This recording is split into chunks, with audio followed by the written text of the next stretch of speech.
હાલો friends, આજે આપણે બનાવીશું શેણાના શાકની રેસીપી. તેના માટે મેં અડધો વાટકો શેણાને રાતે પલાળીને રાખી દીધા હતા.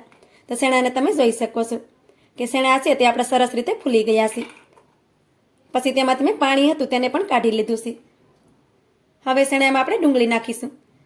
તો આ રીતે આપણે એક મોટી ડુંગળી લઈ તેને આપણે લંબાઈમાં જ કટ કરી લીધી હતી. તો તેને આપણે તેમાં નાખી દઈશું.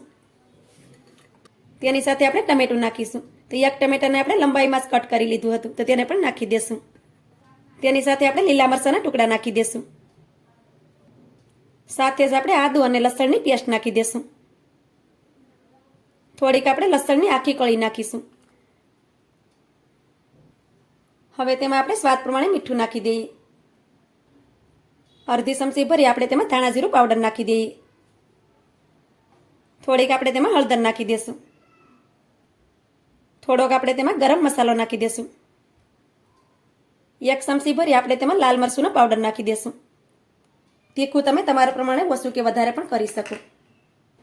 હવે તેમાં આપણે એક ચમચી જેટલી કસૂરી મેથી નાખી દેશું. તો કસૂરી મેથીને આપણે આ રીતે મસળીને નાખવાની છે. હવે આપણે બધી વસ્તુને સારી રીતે મિક્સ કરી દેવાનું છે. તો બધા મસાલાને આપણે હાથેથી જ મિક્સ કરવાના. તો આ રીતે આપણે મસાલાને હાથેથી સરસ રીતે મિક્સ કરી લીધા છે, તમે જોઈ શકો છો. હવે આપણે શેણાને 5 મિનિટ માટે રેસ્ટ કરવા માટે રાખી દેશું. હવે આપણે કુકર લઈ લેશું અને કુકરમાં આપણે 2 પાવડા ભરી અને તેલ નાખી દેશું. કુકરમાં આપણે 2 પાવડા ભરી અને તેલ નાખી દીધું છે. તેલને પહેલા આપણે ગરમ થવા દેશું. તેલ પણ સારી રીતે ગરમ થઈ ગયું છે. હવે તેમાં અડધી ચમચી ભરી અને જીરું નાખી દઈએ. હવે તેમાં આપણે થોડીક હિંગ નાખી દઈએ. થોડાક આપણે મીઠા લીમડાના પાન નાખી દઈએ. 2 આપણે તેમાં વીકેલા લાલ મરચાં લઈ તેને આ રીતે ટુકડા કરી અને તેમાં નાખી દઈશું. સાથે જ આપણે 2 બાજિયાના ટુકડા નાખી દઈશું. 1 તમાલપત્ર લઈ તેના પણ આપણે ટુકડા કરીને નાખી દઈશું. બધી વસ્તુને થોડી વાર માટે સાતળી લેશું. બધી વસ્તુ આપણી સરસ રીતે સતળાઈ ગઈ છે. ગેસની ફ્લેમને આપણે ધીમી રાખવાની કે મસાલા બળે નહીં. હવે આપણે શેણાને પણ રાખ્યા હતા, તેની પણ 5 મિનિટ થઈ ગઈ છે. તો તેને તેમાં નાખી દઈશું. તો આ રીતે આપણે બધો મસાલો છે તેને કુકરમાં નાખી દેવાનો છે અને શેણાને આપણે સારી રીતે મિક્સ કરી દઈશું. હવે આપણે આ જ રીતે બધી વસ્તુને થોડી વાર માટે સાતળી લેવાની છે.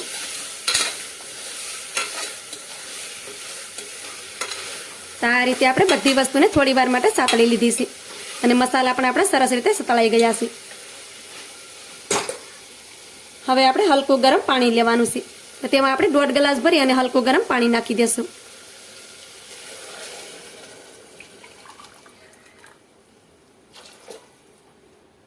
પછી આપણે બધી વસ્તુને સારી રીતે મિક્સ કરી દેવાની.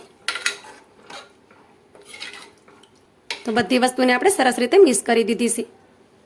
હવે આપણે કુકરનું ઢાંકણ છે તેને બંધ કરી દેશું અને ગેસની ફ્લેમને ધીમી કરી દેવાની છે. ધીમા ગેસ ઉપર આપણે કુકરમાં 5 થી 6 વિસલ કરી લેશું. ધીમા ગેસ ઉપર કુકરમાં આપણે 5 થી 6 વિસલ કરી લીધી છે. હવે આપણે ગેસની ફ્લેમને બંધ કરી દેશું અને કુકરમાંથી બધું પ્રેશર નીકળી જાય પછી આપણે ઢાંકણને ખોલવાનું છે. કુકરમાંથી બધું પ્રેશર નીકળી ગયું છે. હવે આપણે ઢાંકણ ખોલી અને શાકને પણ શેક કરી લેશું. તો શાકને તમે જોઈ શકો છો કે એકદમ ટેસ્ટી એવું આપણું શાક બની અને રેડી થઈ ગયું છે. હવે આ રીતે શેણાને આપણે ચમચીમાં લઈ અને તેને શેક કરશું. તો આ રીતે તમે જોઈ શકો છો કે આપણું શાક છે તે સરસ રીતે સળી ગયું છે. હવે શાકને સરસ રીતે મિક્સ કરી દઈએ. હવે તેમાં આપણે લીલા ધાણા નાખી દઈએ. થોડોક આપણે લીંબુનો રસ પણ નાખી દઈએ. ધાણાને પણ આપણે શાકની સાથે સારી રીતે મિક્સ કરી દઈશું.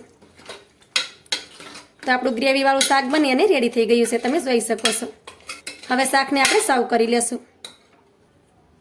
તો આ રીતે એક ડીશ લઈ લેશું અને શાકને આપણે તેમાં સર્વ કરશું. તો શાકને તમે જોઈ શકો છો કે એકદમ ટેસ્ટી એવું આપણું શાક બની અને તૈયાર થઈ ગયું છે.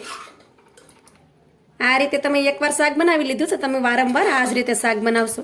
આ શાક છે તે ખાવામાં ખૂબ જ ટેસ્ટી લાગે છે અને બનતા જાજો ટાઈમ પણ નથી લાગતો. તો તમે પણ આ જ રીતે શાક ચોક્કસથી બનાવજો. તો મારી આજની રેસીપી તમને સારી લાગી હોય તો લાઇક, શેર, સબસ્ક્રાઈબ કરવાનું ભૂલતા નહીં. તો મળીશું એક નવી જ રેસીપીની સાથે. ત્યાં સુધી બધાને જય માતાજી.